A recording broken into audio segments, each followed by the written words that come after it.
योगः। श्रीभगवानुवाच ऊर्ध्वमूलमधः शाखम् अश्वत्थं प्राहुरव्ययम् छन्दांसि यस्य पर्णानि यस्तं वेद स वेदवित् अधश्चोर्ध्वं प्रसृतास्तस्य शाखा गुणः प्रवृद्धा विषयप्रवालाः अधश्चमूलान्यनुसन्ततानि कर्मानुबन्धीनि मनुष्यलोके न रूपमस्येह ततोपलभ्यते नान्तो न चादिर्न स सम्प्रतिष्ठा अश्वत्थमेनं सुविरूढमूलम् असङ्गशस्त्रेण दृढेन चित्वा ततः पदं तत्परिमार्गितव्यं यस्मिन् गता न निवर्तन्ति भूयः तमेव चाद्यं पुरुषं प्रपद्ये यतः प्रवृत्तिः प्रसृता पुराणी निर्माणमोहाजितसङ्गदोषा अध्यात्मनित्या विनिवृत्तकामाः द्वन्द्वैर्विमुक्ताः सुखदुःखसंज्ञैः गच्छन्त्यमूढाः पदमव्ययं तत् न तद्भासयते सूर्यः न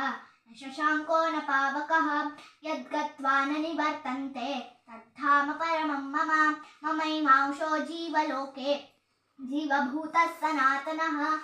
मन षष्ठानीन्द्रियाणि प्रकृतिस्थानि कर्षति शरीरं यदवाप्नोति यच्चाप्युत्क्रामतीश्वरः गृहीत्वैतानि संयाति वायुर्गन्धानि वाशयात् श्रोत्रं चक्षुस्पर्शनं च रसनं घ्राणमेव च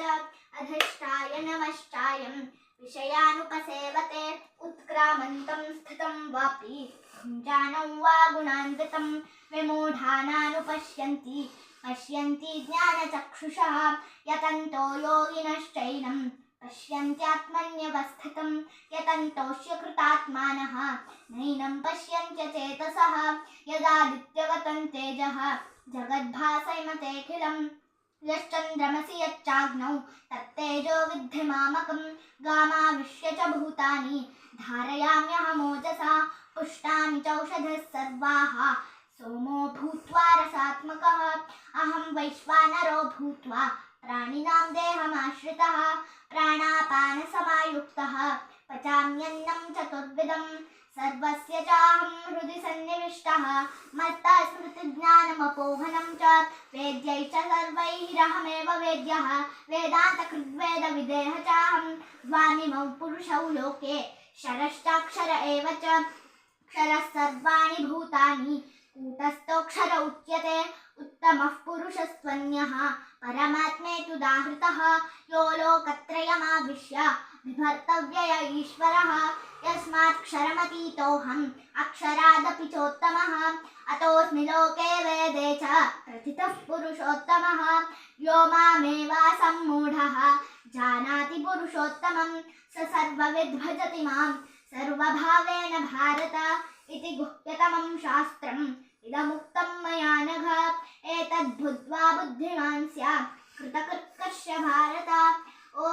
तत्सदिति श्रीमद्भगवद्गीतासु उपनिषत्सु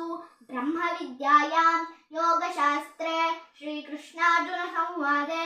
पुरुषोत्तमयोगो नाम पञ्चदशोऽध्यायः। सर्वधर्मान् परित्यज्य मामेकं शरणं व्रज